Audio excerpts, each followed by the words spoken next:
What if everything you believed about the royal family was just a carefully constructed illusion?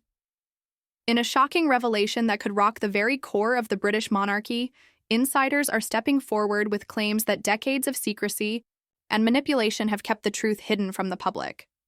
From concealed affairs to planned media strategies, the real story behind the palace is darker and more complex than we've been led to believe. Today, we'll uncover the secrets that were meant to stay hidden and explore the surprising role that Camilla Parker Bowles may have played in it all. Was it always about her? And how far did Charles go to ensure her place in royal history? Stick with us as we reveal the truth behind the headlines. Before we dive in, don't forget to like, subscribe, and turn on notifications for updates. The world watched closely as the young princes grew up, their paths forever marked by the shadow of their mother's legacy. Princess Diana's tragic death in 1997 didn't just mark the end of an era, it sparked a deep curiosity about the secrets she left behind. Even after her death, those secrets seemed to haunt the halls of Buckingham Palace.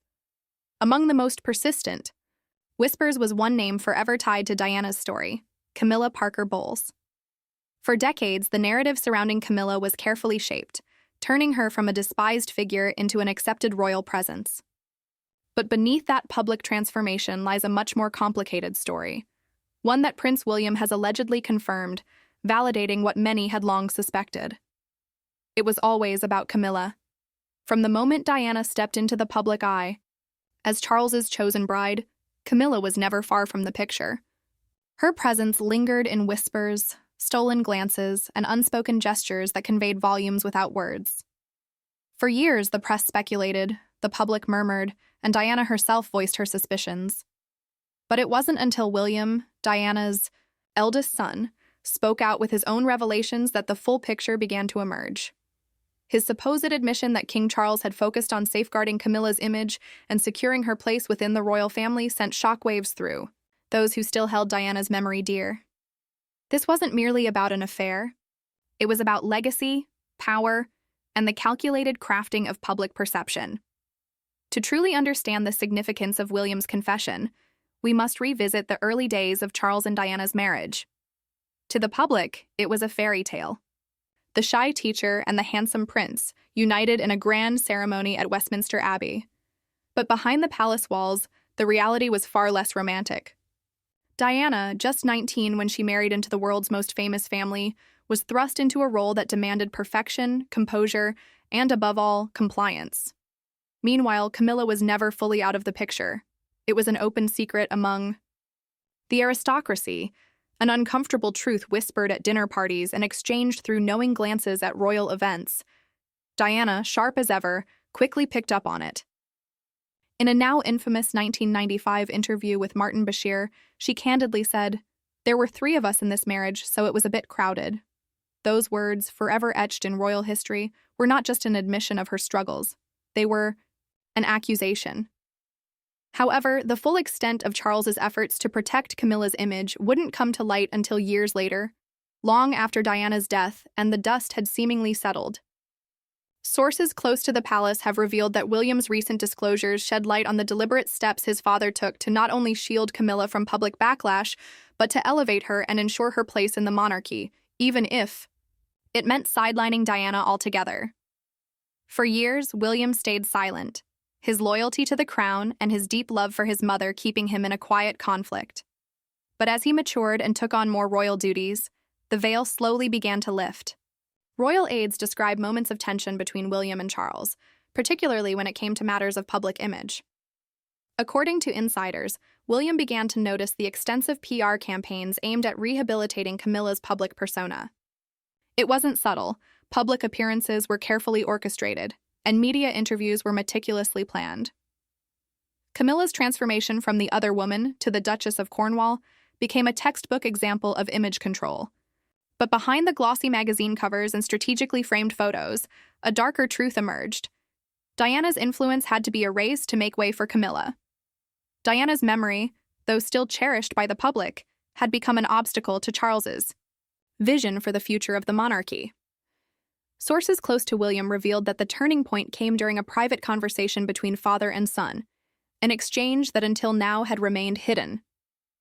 In a rare moment of vulnerability, Charles allegedly confessed to William that protecting Camilla's image had been his top priority, even during the tumultuous years of his marriage to Diana. This admission, while cloaked in justifications of royal stability and continuity, struck William deeply. His mother's struggles, her isolation, and her battles with the media suddenly seemed less like collateral damage and more like a strategic move to clear a path for Camilla's acceptance. What followed was a campaign of unprecedented scale. Palace officials, PR specialists, and trusted media contacts were all brought in to help shape Camilla's narrative. Old stories were buried, and new ones took their place. Camilla was no longer the shadow behind the throne, but a companion, a confidant, the woman who had always been there for Charles during his darkest hours. For the public, the transition was jarring, but methodical. Camilla's rise to royal status had been anything but accidental. Over time, Camilla's public appearances became more frequent and polished. She was spotted at charity events, photographed, laughing with children and sharing candid moments with Charles. The public narrative had shifted. She was no longer seen as the cause of Diana's pain, but as a stabilizing force for Charles. However, inside the palace, this transformation came at a cost. Sources suggest that William struggled to reconcile the image of Camilla presented to the public with the painful memories of his mother's suffering. He reportedly clashed with his father, frustrated by how quickly the narrative had been rewritten.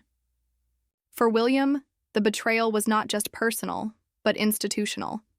His mother's legacy, her contributions, and even her memory were being overshadowed in favor of Camilla's rise to prominence. This shift was part of a well-orchestrated campaign. Public relations experts were brought in to guide strategy, ensuring that Camilla's public appearances were framed positively.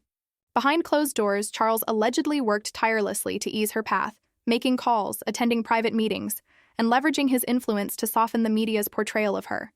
Palace staff were instructed to protect her image at all costs. Negative stories were swiftly countered by positive press about her charitable work and warm nature. It was more than just controlling her image. It was about reinventing it. Meanwhile, Diana's legacy began to fade from the narrative. Her humanitarian efforts, once central to royal headlines, were replaced with news of Camilla's charitable contributions.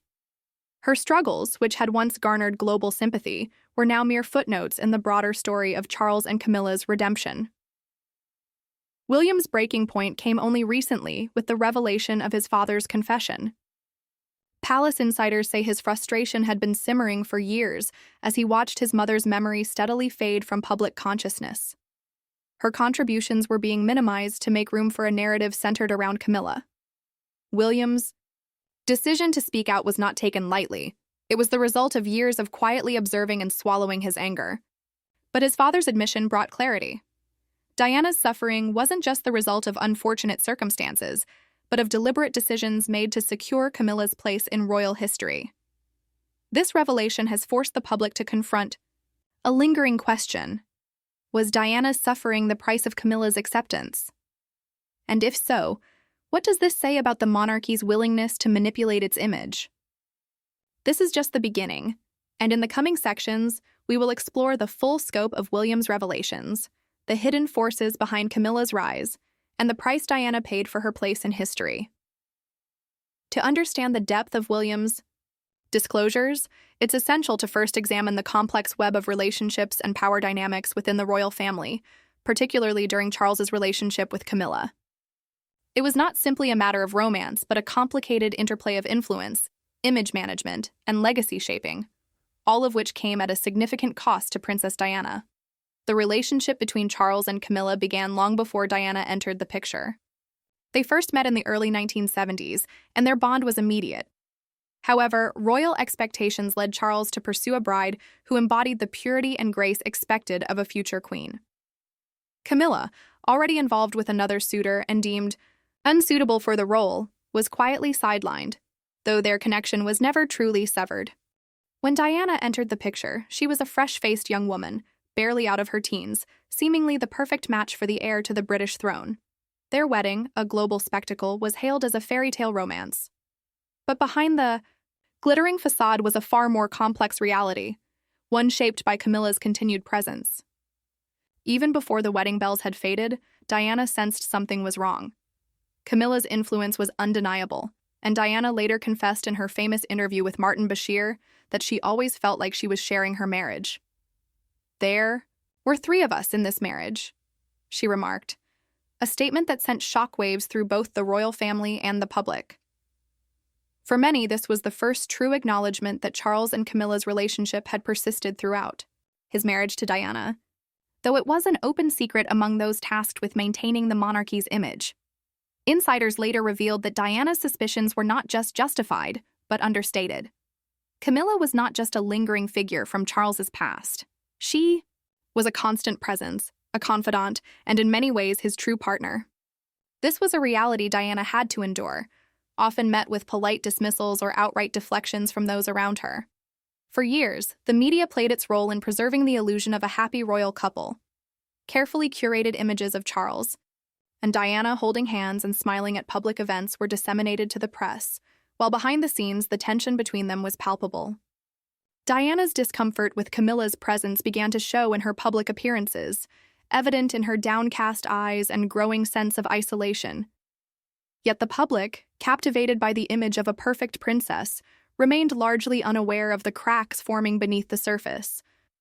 Meanwhile, Charles continued his discreet meetings with Camilla, their bond remaining a constant, unspoken presence in Diana's life. Despite the challenges posed by his public role, Charles managed to remain steadfast. In private circles, his relationship with Camilla was recognized and to some extent accepted. Camilla attended events quietly, maintaining her connection with Charles discreetly, avoiding direct scandal. It was only when Diana, fueled by her growing sense of injustice, began to speak out that the carefully constructed image of the royal family began to crack. Her interviews, especially with Bashir, revealed to the public that the fairy tale of the royal marriage had been nothing more than an illusion. Even as Diana exposed the truth, the royal establishment shifted its focus, not to protect Diana, but to secure Camilla's place in the story. The process of rebranding Camilla had begun. As Diana's popularity continued to rise, the monarchy found itself in a difficult position. Camilla, once kept in the shadows, now needed to be reimagined. The decision was made to reshape her image, transforming her from the other woman into a figure of compassion and resilience. This transformation would take years and require the efforts of palace advisors, public relations teams, and strategic media partnerships. Camilla gradually began making low-key appearances at charity events, always ensuring she was seen but not enough to spark controversy. Over time, her public image softened, evolving from a scandalous figure to one of sympathy. Her involvement in charitable causes, particularly in literacy and health, was strategically highlighted, distancing her from the turmoil of Diana's legacy. Charles, too, slowly reintroduced her to the public, starting with private events before eventually including her in more public royal engagements. By the time of Diana's tragic death in 1997, the groundwork had already been laid for Camilla's acceptance, and Charles was prepared to solidify her role in his life. For William, these years were filled with confusion and inner conflict. Had adored his mother, admired her strength and kindness, and felt deeply the pain of her struggles. As he grew older, he also witnessed Camilla's increasing presence in Charles's life. At first, it was subtle. Occasional photos of her with Charles at small events or brief mentions in the media, but eventually it became undeniable. Camilla was not just a companion, she was a permanent fixture in Charles's life. William, more reserved than his brother, silently observed how the monarchy's narrative was shifting. He saw how events were subtly adjusted to include Camilla and how photographers were instructed to capture moments of her and Charles together, sharing laughter. He also noticed how his mother's legacy was being gently overshadowed by a new story of redemption and reconciliation. Over time, William's frustration grew. He expressed concerns about the manipulation of his mother's memory, which was being reshaped not by truth, but by necessity. His loyalty to the monarchy, instilled in him since birth, conflicted with his loyalty to his mother's legacy, a battle that would eventually lead him to speak out and share his own perspective on the events he had witnessed. Queen Elizabeth's role in all of this has often been speculated, but not thoroughly examined. Known for her dedication to tradition, the Queen maintained a neutral public stance, her expressions unchanged and her words carefully chosen. Privately, however, insiders suggest she was not oblivious to the affair, nor was she entirely disapproving. While tradition required the heir to maintain an image of propriety, the Queen understood Charles's devotion to Camilla. Over time, as public opinion began to warm to Camilla, particularly due to her charity work and her visible support for Charles, the Queen's stance softened. Camilla began to appear at more royal events, always by Charles's side and always under the watchful eye of royal handlers. It became evident that a decision had been made. Camilla would be accepted, not just as a companion, but eventually as the Duchess of Cornwall. This transformation of Camilla was not a natural evolution, but a carefully orchestrated process. PR. Strategists were brought in to reshape her image, turning her from an outsider into a symbol of stability for Charles. Negative media coverage was countered with stories of her charitable endeavors, her loyalty to Charles, and her commitment to the monarchy. Over time, public acceptance of Camilla grew, as evidenced by polling in the early 2000s, which showed a marked increase in her favorability, a stark contrast to the negative press she had once faced. Her transition from mistress to duchess was complete, but it came with a cost. Diana's legacy, while still cherished by the public, had been carefully managed to make room for Camilla's rise. Throughout this process, William observed from the sidelines, growing increasingly disillusioned not only with his father, but also with the institution that allowed this transformation to take place. His mother's sacrifices and struggles had been reshaped, not by history, but by those in power. When Diana famously declared, "There were 3 of us in this marriage, so it was a bit crowded," the world reacted with shock. With those words, Diana exposed a royal truth that had long been acknowledged privately, but never spoken aloud. Camilla, once a mere shadow on the fringes of royal life, was now thrust into the harsh glare of public scrutiny. What followed was one of the most meticulously planned and executed image makeovers in modern royal history. This campaign was designed not just to soften Camilla's image, but to reposition her as an integral figure in the monarchy. From the outset, Camilla's reputation was tainted by scandal. She was seen as the other woman, the cause of Princess Diana's heartbreak and the supposed crack in the royal fairy tale. The tabloids relentlessly painted her as manipulative and unworthy of Prince Charles's love. Her photos, accompanied by harsh headlines and critical captions, questioned her morality and intentions. Public opinion was overwhelmingly negative.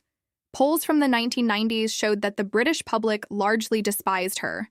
She was blamed not only for Diana's pain, but for the collapse of the idealized monarchy image. To many, she represented betrayal. For the royal family, this was a significant issue. Charles's attachment to Camilla was unwavering, and it became clear over time that she would remain part of his life.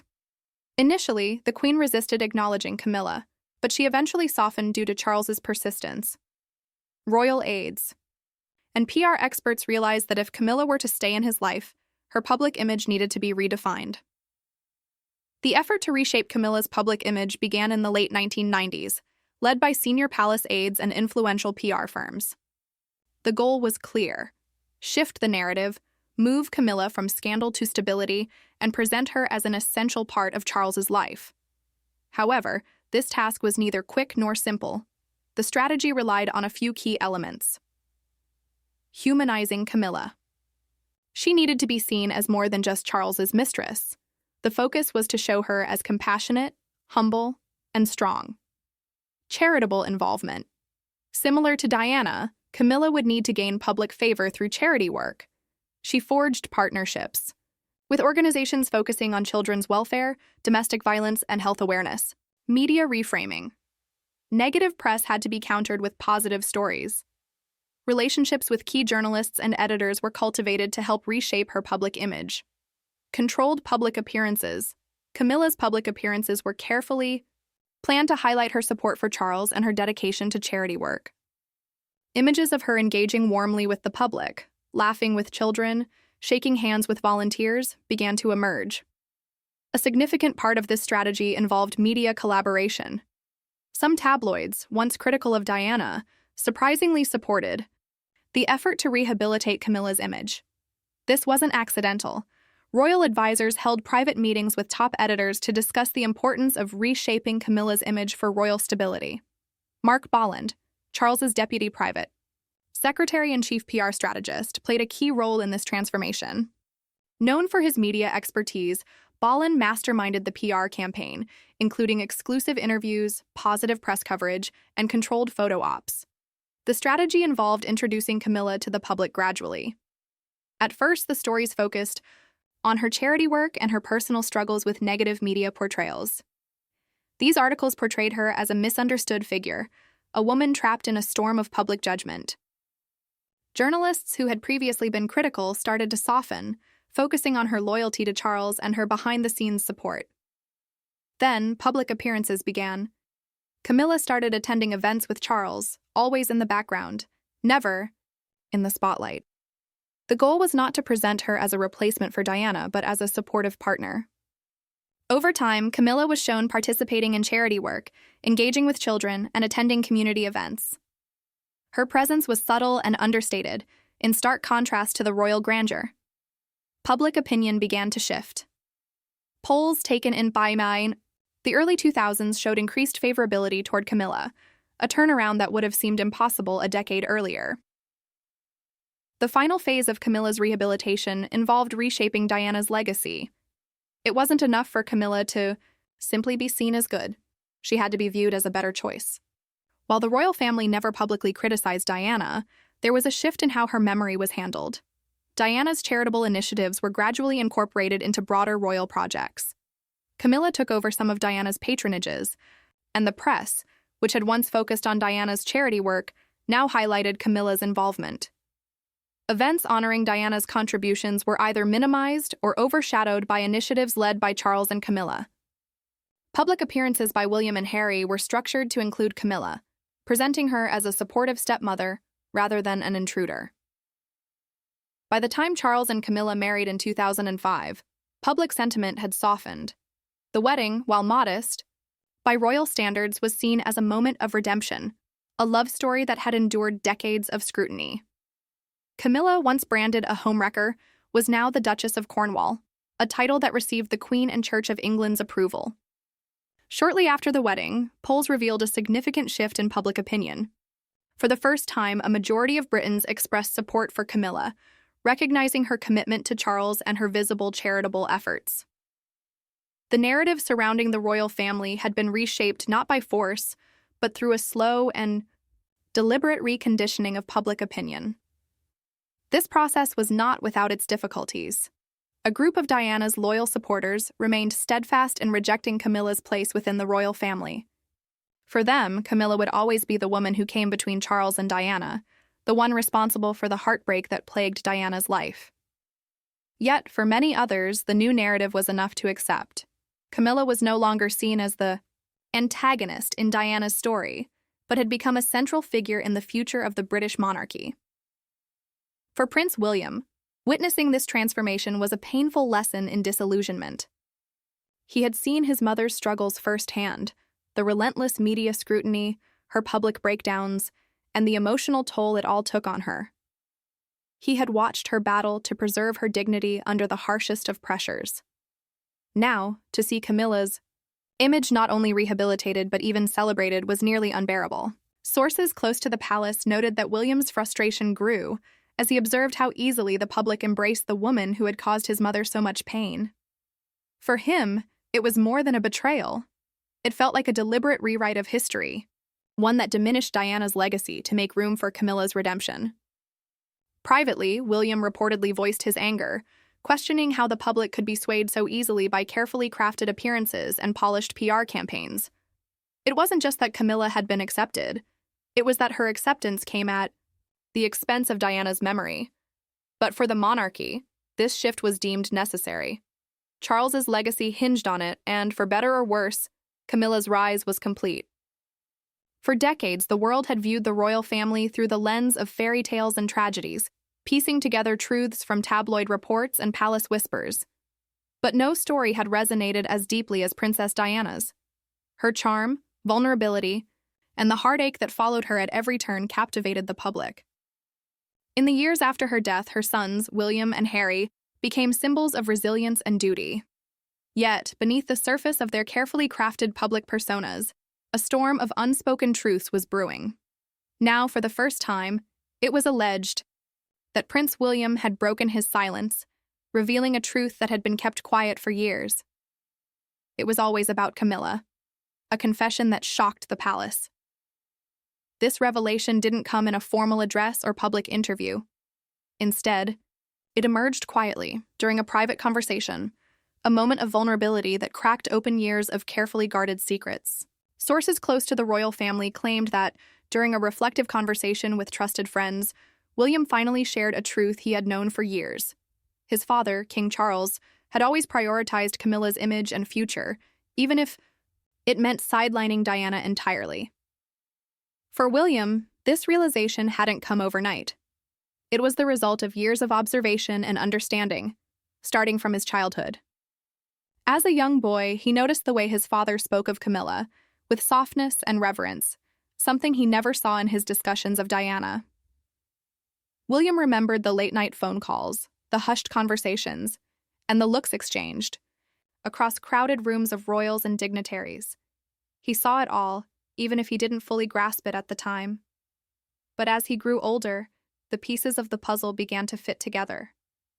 Charles's devotion to Camilla was unwavering, and his willingness to protect her at all costs became increasingly clear. This was not just an affair, it was a mission. William allegedly confided that his father's determination to secure Camilla's place in the royal family overshadowed everything else, even his marriage to Diana. William's awareness of the dynamics between his parents and Camilla began long before the public caught on. Insiders suggest that his childhood was filled with moments of confusion and hurt, as Diana struggled to maintain her role while constantly being overshadowed by Camilla's presence. One incident that close family friends often recount involved a young William stumbling upon a private conversation between Charles and Camilla during a family gathering. Although he didn't fully comprehend the conversation at the time, the intimacy he witnessed stayed with him. This memory resurfaced years later when the scandal of his parents' fractured marriage became public. As William grew older, his understanding of the situation deepened. He began to notice the subtle shifts in the media's portrayal of his father and Camilla. Stories about their relationship, once whispered in scandalous tones, began to soften. Camilla was slowly introduced not just as a mistress but as a stabilizing influence in Charles's life.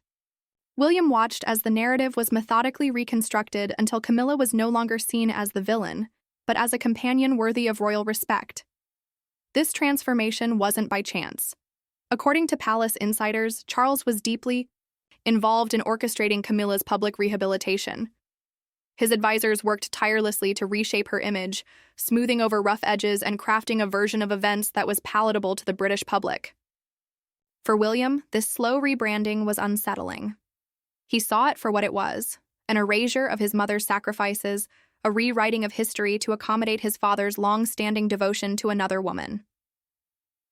The tipping point came during a private confrontation between William and Charles, a moment that marked a turning point in their relationship. Sources say that William had grown increasingly vocal about his concerns regarding the overshadowing of his mother's legacy. His frustration boiled over during a family meeting, where he reportedly confronted his father directly. The argument was intense, with William accusing his father of allowing Diana's legacy to be overshadowed for the sake of Camilla's acceptance. Those who were present remembered how William's voice trembled with emotion as he demanded an explanation. Why had Diana been subjected to relentless public scrutiny while Camilla was being gradually welcomed with open arms? In an unusually candid moment, Charles admitted that his primary focus had been protecting Camilla's image, even during the most difficult years of his marriage to Diana. This admission confirmed William's long-held suspicions. He realized that his mother's hardships weren't just unfortunate collateral damage, they were part of a deliberate effort to shift the focus in favor of Camilla. Though brief, Charles's honesty was enough to shake William's faith in the monarchy. The betrayal wasn't just personal. It revealed that the very foundation of the royal family had been manipulated for personal gain. Diana's influence was quietly erased to make room for Camilla's rise, and the narrative was being carefully crafted to protect that transition. In the wake of this revelation, William began to see the inner workings of the royal family more clearly. He observed how stories were shaped and controlled to serve the monarchy's interests. Camilla's public image was meticulously curated, showcasing her charitable work, her support for Charles, and her acceptance within the royal family. Public opinion began to shift. Tabloids that had once condemned her started to soften, and magazines that had once covered scandals now highlighted her participation in charity events alongside Charles. The transformation seemed natural to the public, but William knew otherwise. He had witnessed the strategy meetings and the tireless efforts of royal aides and PR teams working to improve Camilla's image. Whenever Camilla faced criticism in the media, positive stories of her kindness and charity work emerged. Any whispers of her past were swiftly suppressed, replaced by coverage of her new role as the Duchess of Cornwall. For William, this was hard to bear. He had grown up admiring his mother, watching her fight for causes she believed in despite relentless criticism and emotional hardship. To see her legacy quietly undermined to clear the way for Camilla was a painful betrayal. The price of acceptance. Insiders claim that William's frustration deepened as he saw the monarchy place more importance on Camilla's acceptance than on preserving Diana's memory. Public events once meant to honor Diana were now subtly rebranded to include Camilla. Charitable causes Diana had championed were redirected under Camilla's patronage, not through an overt erasure, but a slow, methodical shift in focus. When William voiced his concerns, he was met with polite indifference. Palace aides insisted that public acceptance of Camilla was vital for the monarchy's stability. With Charles now firmly positioned as the future king, the lingering scandal from his past had to be put to rest. Camilla's acceptance wasn't just desired, it was essential. And for that to happen, Diana's influence had to be downplayed. For William, the reality was stark. His father's devotion to Camilla wasn't just personal, it was a strategic move for the monarchy's future. To ensure the monarchy's continued success, Charles had to have Camilla by his side, fully integrated into the royal family. This required compromises, rewriting of history, and the quiet reshaping of Diana's legacy. This realization led William to speak out, though in private rather than publicly.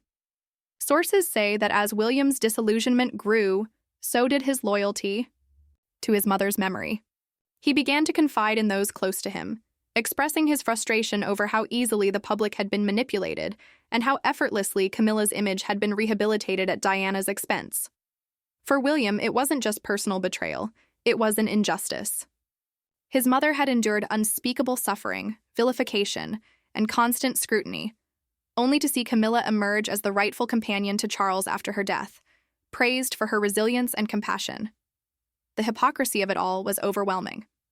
William began to share his thoughts, not in public statements, but in quiet conversations with trusted individuals. He believed Diana had been sidelined and her contributions minimized to make way for Camilla's rise. In doing so, he quietly broke the silence that had long protected the royal narrative. From the moment Diana Spencer entered the royal family, she captured the hearts of millions. Her gentle demeanor, shy smile, and genuine compassion resonated with people worldwide. Diana was more than just the Princess of Wales. She was the people's princess, embodying grace and humility in a world often defined by privilege and detachment. But behind the dazzling tiaras and extravagant gowns was a much darker reality. Diana's marriage to Prince Charles was riddled with deception and emotional isolation, overshadowed by the ever-present figure of Camilla Parker Bowles. As William's revelations now suggest, Diana was never truly accepted, not by the monarchy or by the man she married. Her struggle wasn't just against a broken marriage, but against a hidden agenda that always favored Camilla. The fairy tale Diana had hoped for was never meant to be.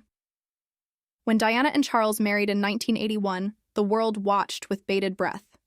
The grand ceremony was broadcast to millions, a spectacle of romantic idealism. Diana, just 20 years old, looked every bit the fairy tale princess. Her wedding dress, with its flowing train and delicate lace, symbolized not just her entry into royalty, but the start of what many hoped would be a perfect marriage. Yet even before the vows were exchanged, signs of doom appeared. Diana later recalled finding a bracelet before the wedding, engraved with the initials G and F, secret pet names Charles and Camilla used for one another. It was a painful discovery, a harsh reminder that Charles's heart had always belonged to someone else. When she confronted him, Charles dismissed it as a simple token from his past. But Diana knew the truth. The shadow of Camilla loomed large over her future. As they embarked on their royal duties, Diana quickly realized that her role was not one of equality. She was a figurehead, a symbol of youth and beauty meant to bolster the monarchy's image while Charles continued his secret relationship with Camilla. To the public, they appeared to be a picture of happiness. For Diana, it felt like a gilded cage she could never escape. Life within Buckingham Palace was far from the sanctuary she had imagined. Isolated from her family and friends, she found herself increasingly alone. Her attempts to connect with Charles were met with indifference. Camilla's presence in Charles's life remained constant, despite attempts to downplay their relationship. Their secret meetings, often disguised as social events, were widely known within the royal household. Diana's suspicions were not only confirmed but occasionally flaunted openly. At public functions, Camilla was frequently present, positioned just far enough from Charles to avoid scandal, but still maintaining a clear connection. Diana often felt like an outsider at her own gatherings. Watching Charles gravitate towards Camilla, their bond undeniable. When Diana raised her concerns to senior royals, they were ignored. The monarchy, committed to its image and steeped in tradition, had little tolerance for scandal. Diana was urged to accept the situation and continue her duties without complaint. As rumors grew, so did Diana's sense of desperation. By the mid-1980s, Diana and Charles's marriage had all but fallen apart. Their public appearances were tense, with their body language strained and uncomfortable. Charles continued his secret meetings with Camilla, while Diana, feeling trapped and powerless, began withdrawing from public life. The press, ever eager for a royal scandal, caught wind of the tension. Reports about Charles and Camilla's secret rendezvous started to surface, sparking speculation about the state of his marriage. Diana, though trying to maintain the royal facade, could not hide the cracks in her relationship. Close friends of Diana recalled her growing anxiety and despair. She confided in them about her isolation, her suspicions, and the impact Camilla had on her marriage. Charles often left her alone for hours, attending secret meetings disguised as business obligations or private calls.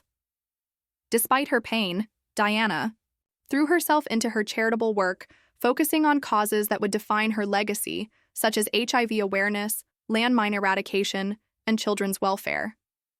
She became a symbol of hope, using her platform to highlight issues that had been largely ignored. However, beneath her public persona, the personal battle continued. Diana's mental health deteriorated under the pressure of public scrutiny and private betrayal. She developed bulimia, which she later revealed was directly linked to her emotional distress. In candid interviews, she confessed, "I wanted to make myself sick because I couldn't handle the pressure." Her attempts to seek help from Charles went unanswered. The tipping point came in 1989 at a high society gathering. Reaching her breaking point, Diana confronted Camilla directly. This moment, now legendary in royal circles, marked the first time Diana openly acknowledged the affair. Diana approached Camilla and said, "I know what's going on between you and Charles, and I just want you to know that." Camilla's response was cold and revealing. "You've got everything you ever wanted. You have all the men in the world falling in love with you, and you've got 2 beautiful children. What more do you want?" Diana's reply was sharp and direct. "I want my husband."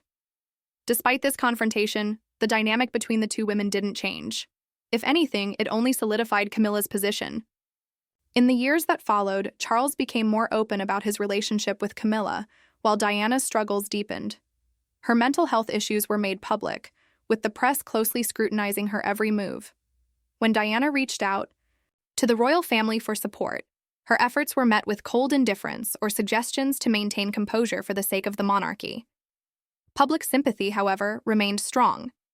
Despite her personal battles, Diana captivated the world with her charitable work, combining vulnerability with compassion. Images of her comforting AIDS patients, visiting landmine victims, and embracing children became symbols of hope and empathy.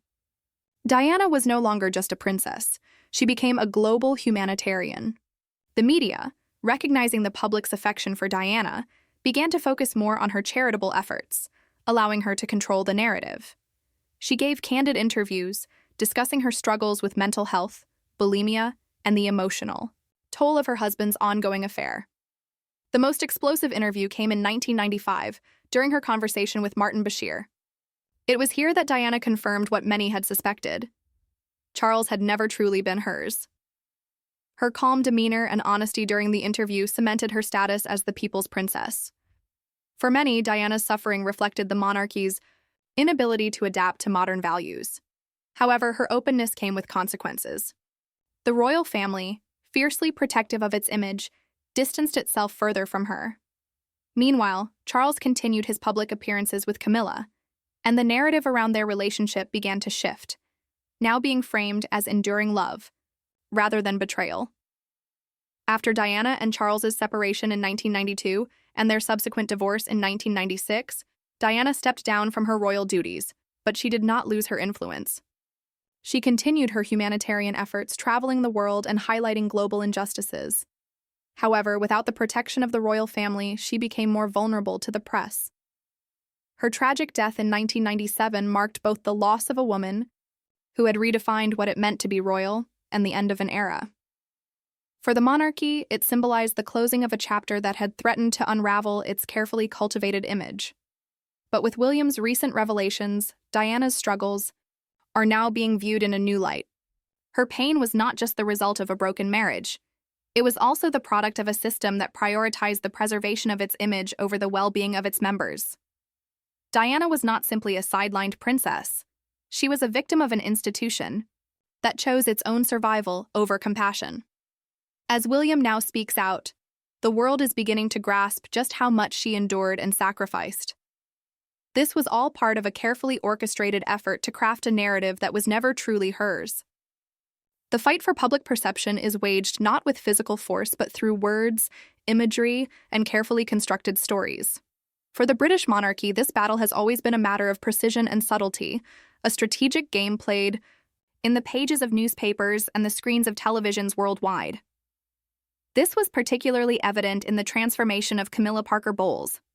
What had initially been seen as a forbidden affair, whispered about behind closed doors, was rebranded into a tale of redemption and loyalty. But this shift was no accident. It was the outcome of a meticulously planned media strategy aimed at reshaping her image, no matter the effort or cost. The early stages involved significant damage control. Initially, Camilla was a social outcast, vilified by the public. Her affair with Charles was blamed for Diana's heartbreak, shattering the fairy tale image the world had come to expect. Tabloids relentlessly plastered her face on front pages with scathing headlines, branding her the woman who destroyed a princess, the mistress who broke Diana's heart. She became a symbol of scandal and betrayal. Recognizing the importance of public perception, the monarchy acted swiftly. This wasn't only about protecting Charles. It was about safeguarding the integrity of the crown itself. For Camilla to remain in Charles's life, her public image needed a complete overhaul.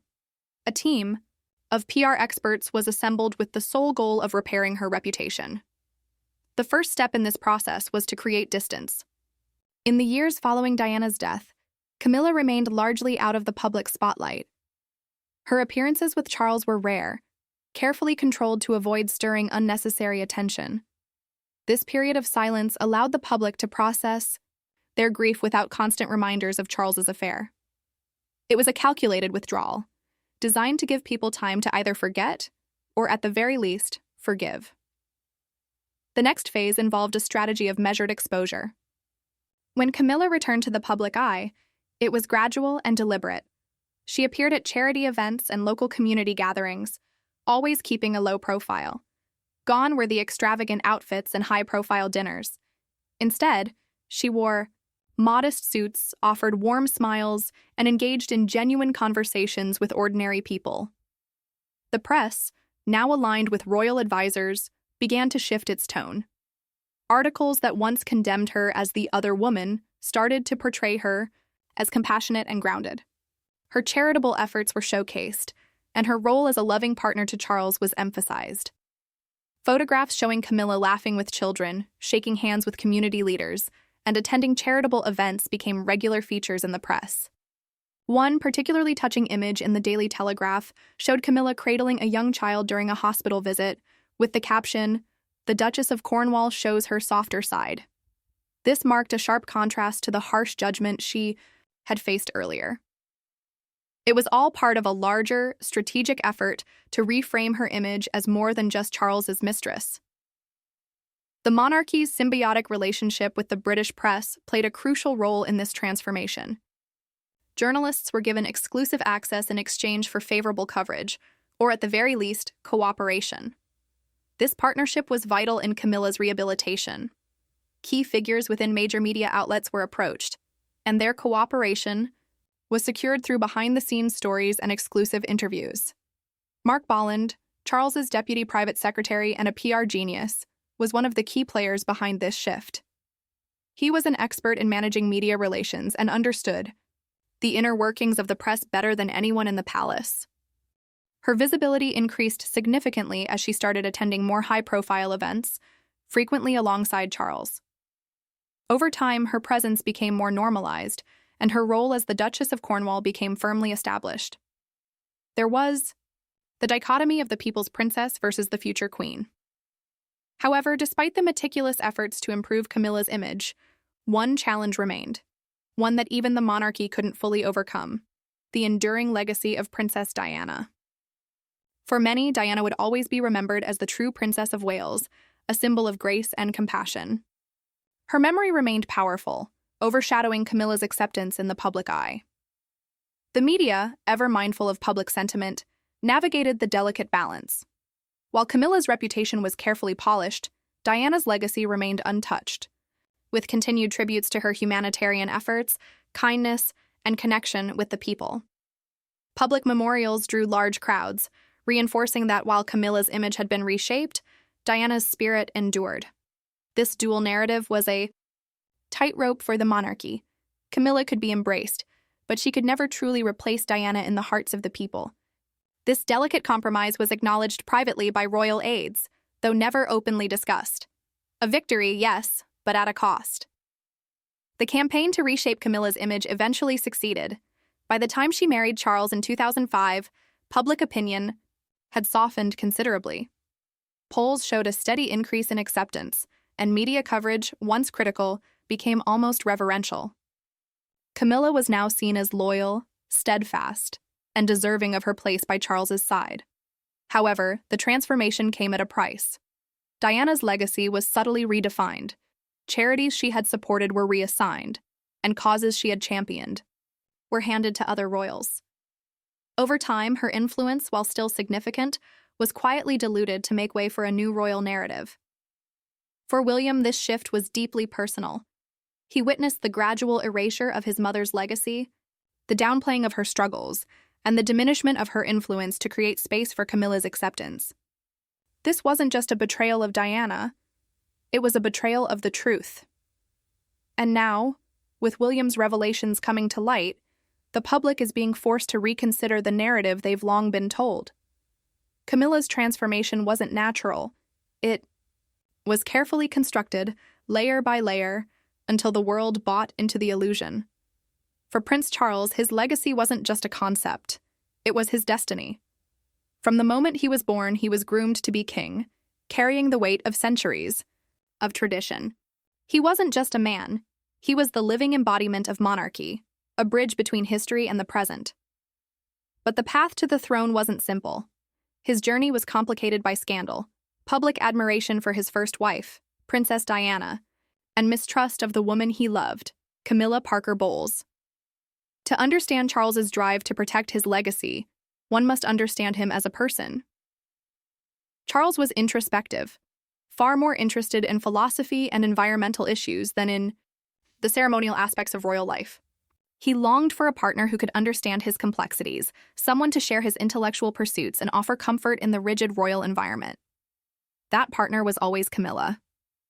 Yet their relationship, beginning long before Diana came into the picture, became a source of intense controversy, one that would haunt Charles for decades. Charles's royal burden began early. As the eldest son of Queen Elizabeth II, his future was already mapped out. Every aspect of his life, from his education to his relationships, was under intense scrutiny. Each decision he made was weighed, not just for its immediate impact, but also for how it would reflect on the monarchy. His marriage to Diana in 1981 was heralded as a perfect royal match. Diana, with her youthful grace, brought a fresh energy to the monarchy. Their wedding was a grand spectacle, watched by millions worldwide. Yet, even as vows were exchanged, Charles's heart was still tied to another, Camilla, who remained a constant and quiet presence in his life. To many, Charles's continued commitment to Camilla was a betrayal, not only to Diana, but to the monarchy itself. How could the future King of England prioritize personal happiness over royal duty? This question weighed heavily on him for years, casting a shadow over his public image and complicating his efforts to secure his legacy. The affair between Charles and Camilla was a national scandal. When Diana spoke out in her famous 1995 interview with Martin Bashir, confirming what many had suspected, that there were 3 people in her marriage, her words sent shockwaves through the monarchy. Public sympathy swung decisively in her favor, painting Charles and Camilla as the villains of a royal tragedy. Polls taken after the interview showed a significant drop in support for Charles, as many questioned his moral integrity and fitness to rule. For the first time in modern history, the monarchy faced genuine public backlash. This moment was defining for Charles. What had once been a secret affair was now a very public part of his life. His mission shifted from shielding Camilla to salvaging his own legacy. To do this, he needed to reshape the public narrative, not just for his benefit, but for the monarchy as a whole. The strategy to secure Camilla's place was clear. Camilla needed to be accepted, not merely tolerated. She had to be seen as the rightful partner of the future king, deserving of her place by his side, not as the woman who had disrupted his marriage. And to achieve this, Charles sought the expertise of PR specialists and media strategists who were well-versed in shaping public perception. Mark Boland, his deputy private secretary, played a pivotal role in this effort. The objective was clear: to change how the public viewed Camilla, transforming her image. Gone were the covert meetings and fleeting glances.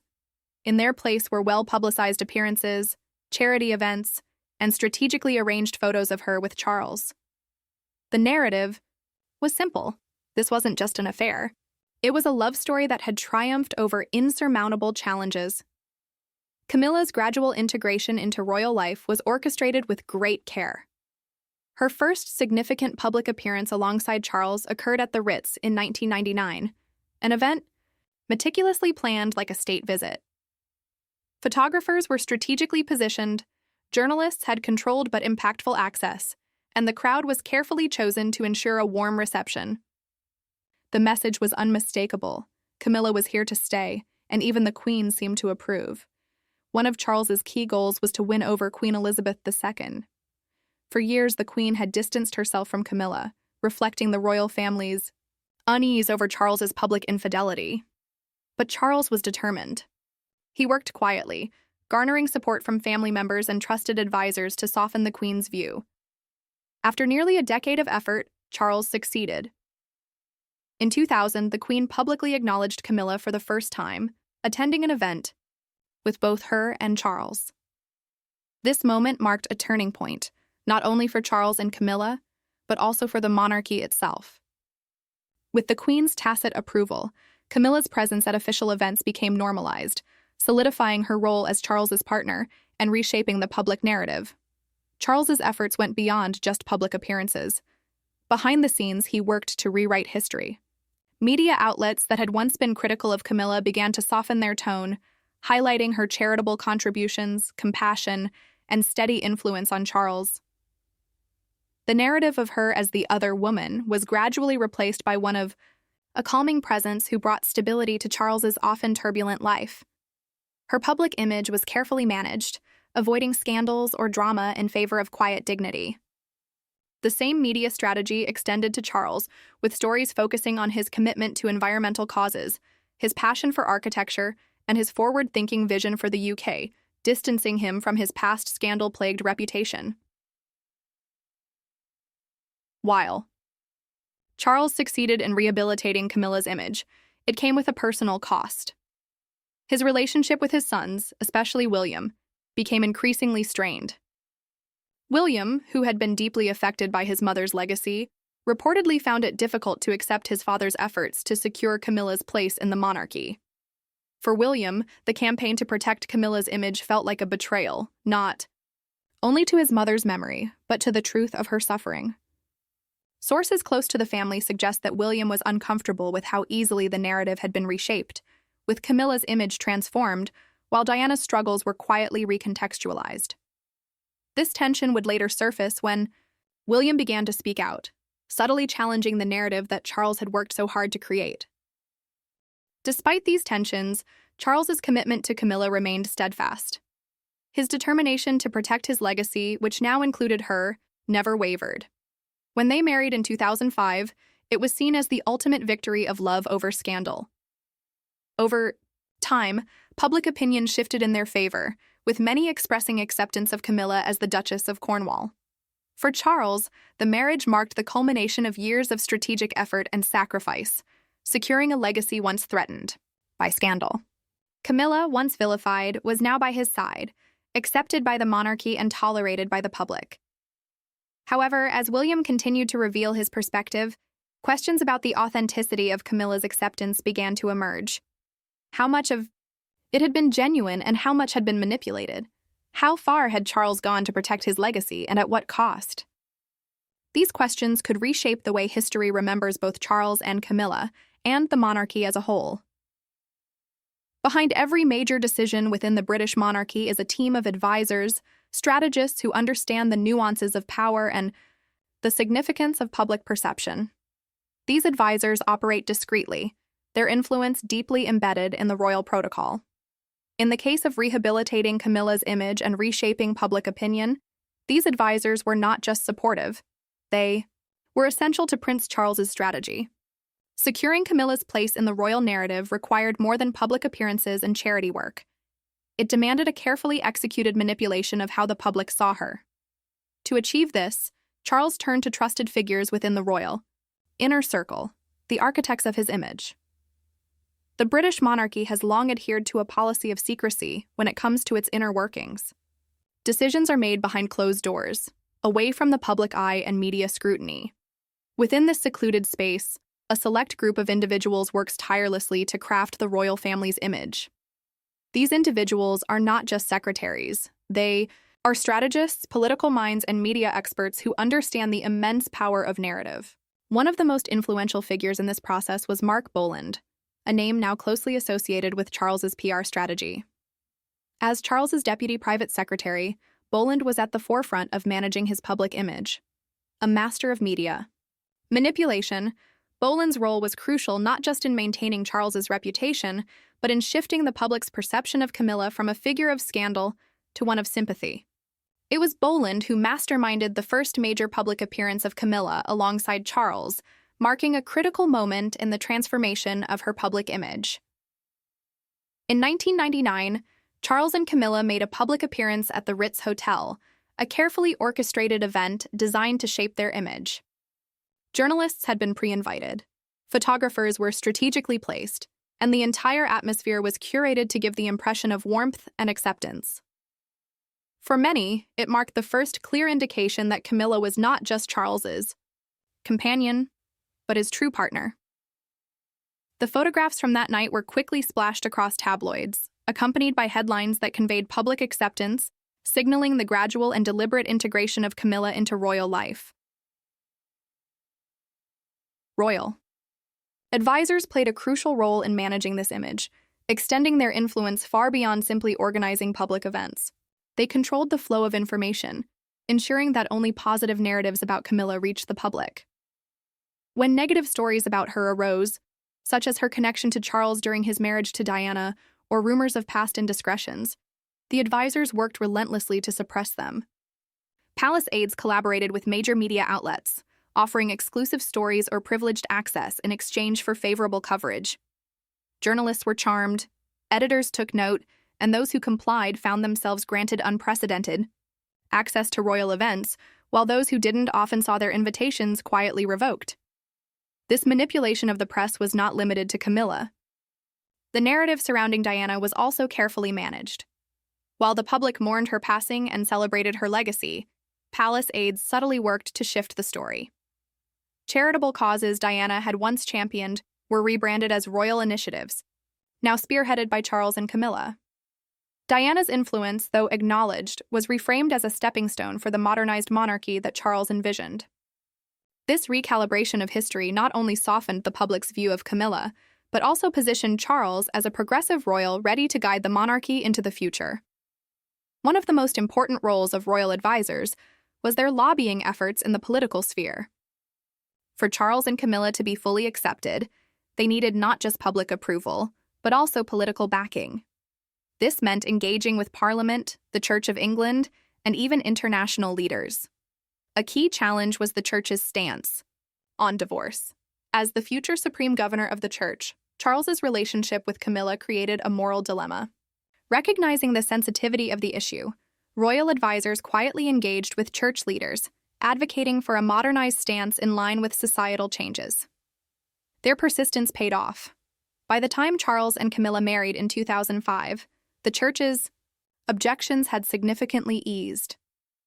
In addition to working with the Church, royal advisors also shaped political narratives by engaging with members of Parliament to ensure that the marriage would be met with political neutrality, if not outright support.